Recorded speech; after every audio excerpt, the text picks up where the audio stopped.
Hello, all my dear students. Wishing you all a very good morning, and I hope you all have enjoyed the previous tutorial videos as well. So, in the previous class, we have discussed about the types of chemical reaction, and the first type, that is combination reaction. With example, I have explained that. So, today we are going to discuss about the decomposition reaction, which is the second type, and I have already written the definition. It is the type of reaction in which a reactant can break off to its product in the presence of light, or by getting heated, or by passing the electric current through it. So this is the definition, and also you should remember these things very particularly, and the definition as well for the exam purpose of you. So as we know, AB is the reactant here, and it will break up into its product A and B. Mind one thing, AB is always a compound. AB always a compound ही होगा, और ये जो reactant से product को ये convert होगा, breaking up होगा, इसका डिकम्पोज होगा. Decompose means breaking down. A और बी को ये होता है तो ये प्रोडक्ट हो गया. तो कोई भी चीज ब्रेकअप होने के लिए, कोई भी चीज टूटने के लिए कुछ तो चाहिए. यस, यहाँ पे हम लाइट भी हो सकता है, लाइट का प्रेजेंस भी हो सकता है, हीट का प्रेजेंस भी हो सकता है, और इलेक्ट्रिक करंट भी पास हो सकता है ए बी से, तभी वो ए और बी में कन्वर्ट हो पाएगा. तो we will discuss now one by one by passing through by the presence of light, by the presence of heat. When heat is given, how the reactant is converted or breaking up into product, or by passing the electric current. We will discuss it one by one. Just note it down, the definition as well as this.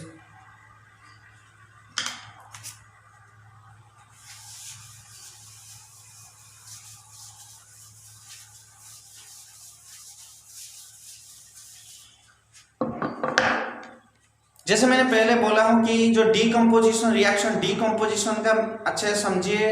Decomposition का मतलब यही है, break down हो जाना. Product जो है A B है, ए और बी को अलग हो जाएगा. क्यों होगा?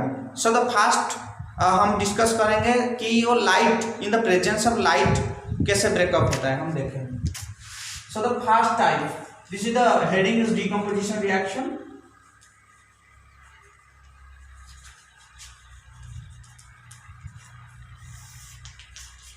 When the decomposition reaction took place due to the presence of light, this is called photo decomposition.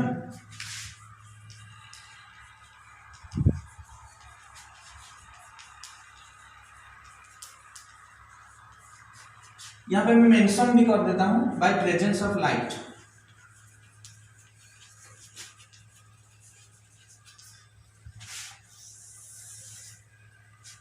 Here A B एक प्रोडक्ट है. मैं ए बी का एग्जाम्पल में ही समझाऊंगा सारा चीज. और लाइट का जो एनर्जी होता है इतनी होता है, ए और बी को ये कन्वर्ट हो जाएगा. Now I am going to give a live example. Suppose हम लेंगे silver chloride AgCl2. This is the silver chloride. यहां पे तुम लाइट भी लिख सकते हो. जब AgCl2 को हम लाइट के प्रेजेंस में लाएंगे तो क्या होगा, ये ब्रेक डाउन हो जाएगा Ag और Cl2 को. This is the photo decomposition. This is the example of photo decomposition, and this is the fundamental equation of photo decomposition. Photo decomposition क्या है, फिर से बोल रहा हूं. जब कोई भी डिकम्पोजिशन रिएक्शन टेक प्लेस होता है, कोई भी डिकम्पोजिशन रिएक्शन आगे जाता है और प्रोडक्ट को कन्वर्ट होता है in the presence of light, तो हम बोलेंगे फोटो डिकम्पोजिशन. इसको क्यों लिखा, ये जो एनर्जी होता है इतना होता है, इसलिए ये लिखा. So now we are going to discuss about the second type. जैसे डेफिनेशन में मैं लिखा था, by the presence of electric current, by passing electric current. जब इलेक्ट्रिक करंट से पास करके मैं डिकम्पोजिशन करूंगा, उसको मैं बोलूंगा electrolytic decomposition. So B, that is electrolytic decomposition.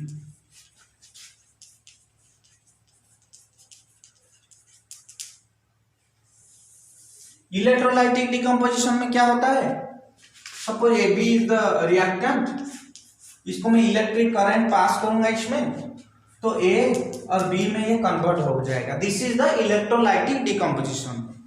When the decomposition took place by passing the electric current and the products are formed, then I will call it is an electrolytic decomposition. अब एक example में लेता हूँ. Suppose H2O, H2O2, जैसे मैंने आपको balance करना सिखाया, यहाँ पे 2, यहाँ पे 2 लगा दोगे तो हो जाएगा. बैलेंस नहीं करोगे तब भी चलेगा, बट जैसे हम जान चुके हैं बैलेंस कैसे किया जाता है, तो इसको बैलेंस कर देना ही सही रहेगा. So the water particles cannot be get decomposed easily, even though after passing the electric current through it, it will breaks up into hydrogen and oxygen. This is the example of electrolytic decomposition.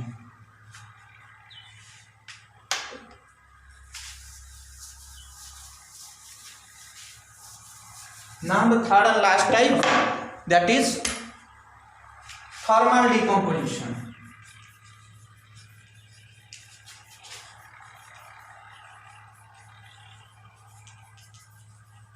Thermal decomposition क्या है, जब कोई भी decomposition होता है bye the presence of heat और by adding heat. जब heat में दूंगा कोई रिएक्टेंट को, जब वो ए और बी में या अपनी कंस्टिट्यूएंट एलिमेंट में डिवाइड हो जाएगा bye the presence of heat, उसको मैं बोलूंगा thermal decomposition. By giving heat.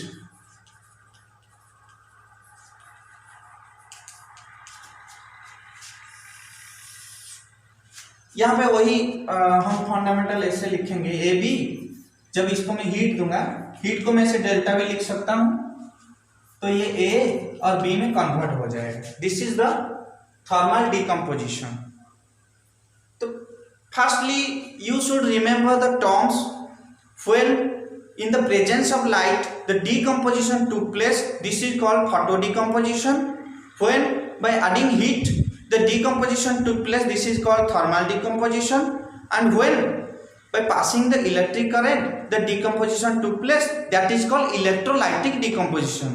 And for photo decomposition we are taking the example of AgCl2, silver chloride. For thermal decomposition I will explain now, and for the electrolytic decomposition I am taking the example of water. You should remember all these things. Now I am taking the example of calcium carbonate.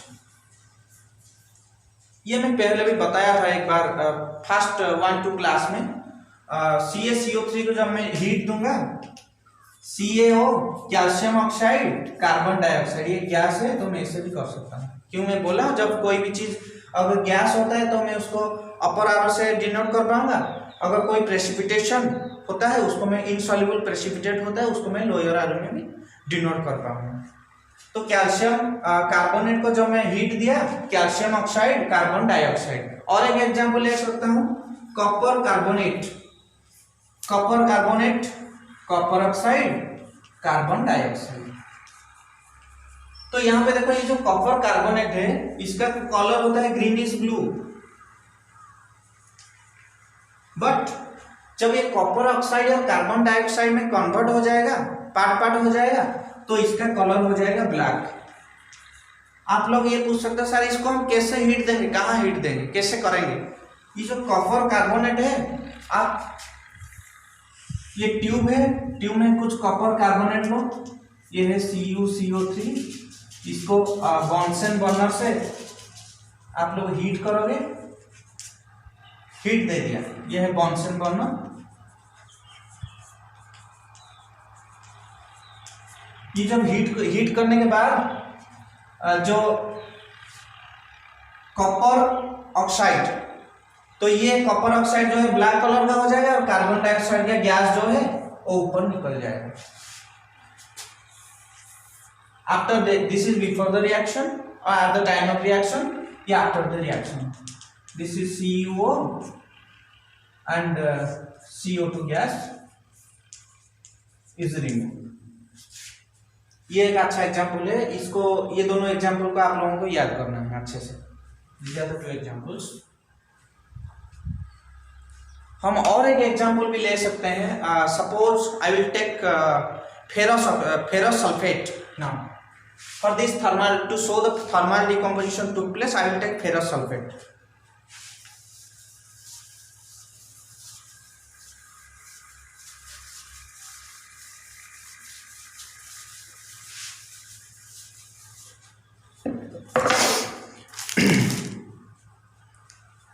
Yes. Suppose I am taking ferrous sulfate FeSO4 7S2 7S2 क्यों? क्योंकि water का ऐसा नहीं कि मैं water लेके उसमें दे दिया, नो। ये जो होता है केमिकली कंबाइंड होता है। ये जो टोटल है this is chemically combined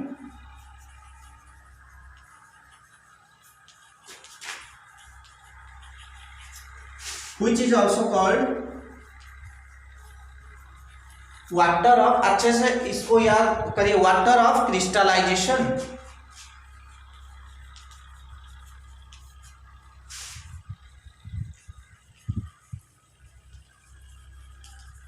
you should remember all this things.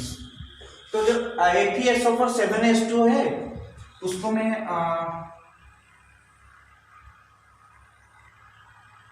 yes